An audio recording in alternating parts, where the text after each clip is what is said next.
All right, so this is a story about how I went camping with these three hippies that I met while skinny dipping in a hot spring with a drunk Mexican named Miguel at 10:30 in the morning.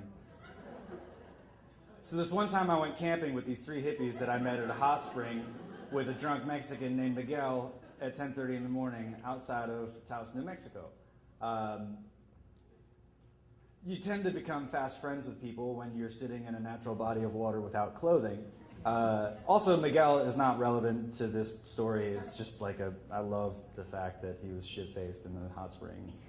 But anyway, these three hippies came down to the hot spring, and we became fast friends. And Cody, the local hippie, suggested that we all go camping together. And I was like, far out, let's do that.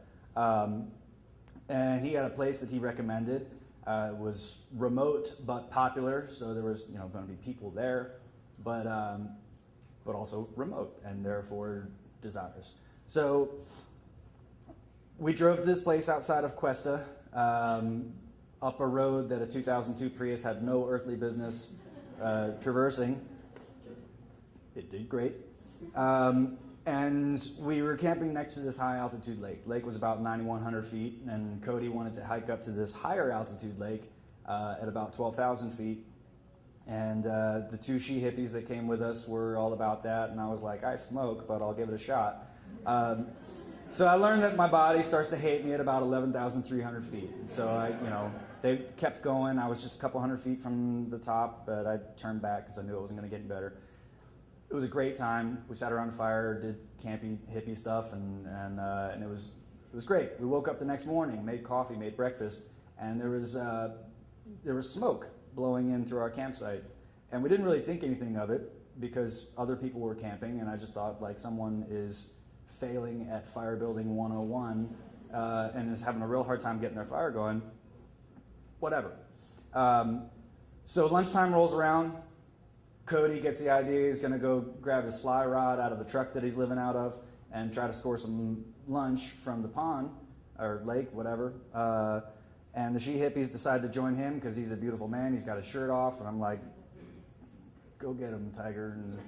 And, but I stay up at the campsite. I realize I hadn't written in a few days, and so I get up my journal. I'm trying to catch up, and the smoke is getting a little bit thicker. And at this point, I'm not concerned. I'm just annoyed. And so I decide I'm going to be the good Samaritan. I'm going to go help these people with their fire. And so I start following the smoke, and I come around this bend in the trail, and I see this sort of drop off, and there's smoke just billowing up the side of this mountain, and there's this poor bastard with like the last few drops of his water bottle are going off the side, and he's coughing, and I'm like, hey, is it bad? And he goes, yeah, it's fucking bad. And so I sprint back to where we parked and to our campsite, and I grabbed all the empty vessels that I had from my car. I ran them down to the lake, laid them next to the two she hippies and Cody. I said, hey, do me a favor, just fill these up and follow the smoke. And Cody goes, is it bad? And I'm like, yeah, it's fucking bad. And so